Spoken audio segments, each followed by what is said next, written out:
বন্ধুরা, প্রতিদিনের ন্যায় আজকে আবার একটি নতুন চাকরির বিজ্ঞপ্তি নিয়ে আপনাদের সামনে উপস্থিত হয়েছি। আজকে যে বিজ্ঞপ্তিটি রয়েছে গভর্নমেন্ট অফ ওয়েস্ট বেঙ্গলের তরফ থেকে, office of the district magistrate, district child protection ইউনিটের তরফ থেকে এই বিজ্ঞপ্তিটি পাবলিশ করা হয়েছে। ইন্ডিয়ান সিটিজেন হয়ে থাকলে এখানে আপনারা অ্যাপ্লাই করতে পারছেন। মেল ফিমেল উভয় প্রার্থীরা এখানে আপনারা অ্যাপ্লাই করতে পারবেন। এখানে আপনাদের যেসব পদে নিয়োগ করা হবে, প্রোটেকশন অফিসার, এখানে আউটরিচ ওয়ার্কার এবং সোশ্যাল ওয়ার্কার পদে এখানে আপনাদের নিয়োগ করা হবে। এখানে আবেদনের জন্য কতগুলি শূন্যপদ রয়েছে, বয়সসীমা কী রয়েছে, এডুকেশন কোয়ালিফিকেশান কী রয়েছে, আপনাদের এখানে স্যালারি কী দেওয়া হবে, এখানে আপনারা কীভাবে অ্যাপ্লাই করবেন, এখানে আপনাদের সিলেকশন প্রসেস কী রয়েছে, সমস্ত বিষয়গুলো আলোচনা করব। এর সাথে আলোচনা করব এই অফিসিয়াল নোটিশটি আপনারা কীভাবে ডাউনলোড করবেন এবং আপনারা কীভাবে অ্যাপ্লাই করবেন, সমস্ত বিষয়গুলো স্টেপ বাই স্টেপ আপনাদের সামনে আলোচনা করব। বন্ধুরা, ভিডিওটি সম্পূর্ণ দেখতে থাকুন এবং প্রয়োজনীয় বন্ধুদের কাছে অবশ্যই ভিডিওটি শেয়ার করে দেবেন এবং যেসব বন্ধুরা এই চ্যানেলে নতুন রয়েছে চ্যানেলটি অবশ্যই সাবস্ক্রাইব করবেন, কারণ এই চ্যানেলে প্রতিদিন কোনো না কোনো সরকারি ও বেসরকারি চাকরির আপডেট কিন্তু দিয়ে থাকি। এই নোটিশটি পাবলিশ করা হয়েছে 16/2/2026 তারিখে এই নোটিশটি পাবলিশ করা হয়েছে। বন্ধুরা, প্রথমেই বলে দিই, এখানে কিন্তু আপনাদের কন্ট্রাকচুয়াল বেসিসে নিয়োগ করা হবে। জলপাইগুড়ি জেলায় এখানে কিন্তু আপনাদের নিয়োগের জন্য বিজ্ঞপ্তি প্রকাশ করা হয়েছে। এখানে জলপাইগুড়ি জেলার প্রকাশ করা হলেও পশ্চিমবঙ্গের সমস্ত জেলা থেকে কিন্তু আপনারা অ্যাপ্লাই করতে পারছেন। আপনারা কোন জেলা থেকে ভিডিওটি দেখছেন অবশ্যই কমেন্ট করে জানাবেন, কারণ আপনার জেলায় কোনো চাকরির বিজ্ঞপ্তি থাকলে অবশ্যই আপনাদের প্রথমেই জানানো হবে।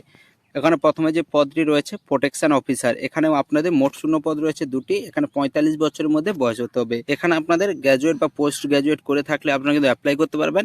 এখানে আপনাদের গ্র্যাজুয়েট, শুধুমাত্র গ্র্যাজুয়েট করা থাকলে আপনাদের কিন্তু কাজের এক্সপিরিয়েন্স 2 বছরের লাগবে। পোস্ট গ্র্যাজুয়েট করা থাকলে এখানে আপনাদের কাজের কোনো অভিজ্ঞতা লাগবে না। এখানে এছাড়াও আপনাদের বলে দিই, এখানে এমনও কিছু পদ রয়েছে যেখানে আপনার 10+2 পাস, সেখানে কিন্তু আপনারা অ্যাপ্লাই করতে পারছেন। এসব বিষয়ের উপরে আপনাদের গ্র্যাজুয়েট বা পোস্ট গ্র্যাজুয়েট থাকলে আপনারা অ্যাপ্লাই করতে পারবেন। Social worker, sociology, child development, human rights, public administration, physiology, law, public health, community resource management, এইসব বিষয়ের উপরে আপনারা করে থাকলে কিন্তু পোস্ট গ্র্যাজুয়েট করে থাকলে আপনাদের কোনো এক্সপিরিয়েন্স লাগবে না। আর এইসব বিষয়ের উপরে আপনারা যদি গ্র্যাজুয়েট করে থাকেন 2 বছর কাজের এক্সপিরিয়েন্স লাগবে। এখানে আপনাদের স্যালারি দেওয়া হবে 27,804 টাকা, এখানে আপনাদের স্যালারি দেওয়া হবে। এখানে আপনাদের পোস্টটি রিজার্ভ রয়েছে কোন ক্যাটাগরির জন্য, এসসির জন্য একটি এবং ইডব্লিউএস এর জন্য কিন্তু একটি রিজার্ভ রয়েছে। এরপরের পদ রয়েছে আউটরিচ ওয়ার্কার, এখানে একটি শূন্য পদ রয়েছে। এখানে আপনাদের বয়স 35 বছরের মধ্যে হতে হবে। এখানে আপনাদের কি বলা আছে, 12 পাস করে থাকতে হবে, তাহলে কিন্তু আপনারা অ্যাপ্লাই করতে পারছেন। এখানে আপনাদের স্যালারি 12,000 টাকা পার মান্থ দেওয়া হবে। এসটি ক্যাটাগরির জন্য এখানে কিন্তু পদটি রিজার্ভ রয়েছে। এরপরের পদ রয়েছে সোশ্যাল ওয়ার্কার, এখানে আপনাদের দুটি শূন্য পদ রয়েছে। এখানে 35 বছরের মধ্যে আপনাদের বয়স হতে হবে। এডুকেশন কোয়ালিফিকেশান কি বলা আছে, graduate preferable in BA in social work, sociology, social science from recognized university, এই যেসব ডিগ্রি থাকলে আপনারা কিন্তু অ্যাপ্লাই করতে পারবেন। আপনাদের কম্পিউটার নলেজ থাকলে আগে প্রেফারেন্স পেয়ে যাবেন। এর সাথে আপনাদের কাজের অভিজ্ঞতা থাকলেও আপনারা আগে প্রেফারেন্স পেয়ে যাবেন। এখানে আপনাদের স্যালারি 18,536 টাকা পর্যন্ত এখানে আপনাদের স্যালারি রয়েছে। এখানে আপনাদের ক্যাটাগরি অনুযায়ী কিন্তু রিজার্ভ রয়েছে। ইডব্লিউএস এর জন্য একটি, এসটির জন্য একটি রিজার্ভ রয়েছে। এখানে আপনাদের সিলেকশন প্রসেস কি রয়েছে, আপনাদের প্রথমে রিটিন এক্সাম নেওয়া হবে। 80 মার্কের এখানে রিটিন এক্সাম নেওয়া হবে। রিটিন এক্সাম নেওয়ার জন্য তার এখানে সিলেবাস রয়েছে, আপনারা দেখতেই পাচ্ছেন। রিটিন এক্সামে পাস করার পরে আপনাদের এখানে সরাসরি কম্পিউটার টেস্ট নেওয়া হবে। তারপরে আপনাদের সরাসরি ইন্টারভিউর মাধ্যমে এখানে আপনাদের নিয়োগ করা হবে।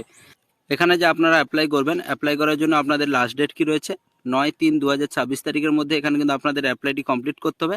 অ্যাপ্লাই করার জন্য আপনাদের কী করতে হবে, একটা অ্যাপ্লিকেশান ফর্ম আপনাদের কিন্তু ডাউনলোড করে নিতে হবে। অ্যাপ্লিকেশান ফর্ম ডাউনলোড করার জন্য আপনারা কী করবেন, অফিসিয়াল ওয়েবসাইটে গিয়ে অ্যাপ্লিকেশান ফর্মটি ডাউনলোড করতে পারেন, অথবা এই ভিডিও লাস্টে আমি অবশ্যই দেখিয়ে দেবো কীভাবে আপনার অ্যাপ্লিকেশান ফর্মটি ডাউনলোড করবেন। এখানে আপনাদের যেসব ডকুমেন্টসগুলো অবশ্যই লাগবে অ্যাপ্লিকেশান ফর্মের সাথে, আপনার অ্যাপ্লিকেশান ফর্মের সাথে age proof, residential proof, education qualification, experience qualification, caste certificate যদি থাকে সেলফ অ্যাটেস্টেড করে দেবেন সব কপিগুলো।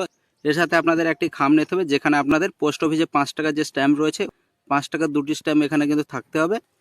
এক কপি ফটো আপনাদের অ্যাপ্লিকেশন ফর্মের সাথে অ্যাটাচ করে দেবেন, আর এক কপি ফটো খামের মধ্যে এমনি নর্মাল ভরে দেবেন। এই অ্যাপ্লিকেশন ফর্মটি আপনারা জমা করবেন কোথায়, district children protection unit, collector building, Jalpaiguri, এখানেই আপনারা কিন্তু এই অ্যাপ্লিকেশন ফর্মটি জমা করবেন। বন্ধুরা, অ্যাপ্লিকেশন ফর্মটি ডাউনলোড করার জন্য আপনারা কী করবেন, প্রথমে গুগল বা ক্রোমে চলে যাবেন। গুগল আর ক্রোমে গিয়ে আপনারা সার্চ করবেন, এই যে অফিসিয়াল ওয়েবসাইট রয়েছে www.jalpaiguri.gov.in, এটি লিখে সার্চ করলে অফিসিয়াল ওয়েবসাইটে চলে যাবেন। অফিসিয়াল ওয়েবসাইটে আসার পরে আপনারা সরাসরি নোটিশ অপশানে চলে যাবেন। নোটিশ অপশানে গেলে আপনাদের সামনে কিন্তু নতুন একটি পেজ বেরিয়ে চলে আসবে রিক্রুটমেন্টের। 9/3/2026 এই যে ডেটটি রয়েছে, এখানেই সরাসরি এই নোটিশটি আপনারা ডাউনলোড করবেন। ডাউনলোড করলেই আপনারা কিন্তু অ্যাপ্লিকেশন ফর্মটি পেয়ে যাবেন, সাথে আপনাদের অফিসিয়াল নোটিশটাও পেয়ে যাবেন। আপনারা যদি অফিসিয়াল নোটিশ ডাউনলোড করে যান, কারেন্ট অফিসিয়াল নোটিশটি এটা ডাউনলোড করবেন।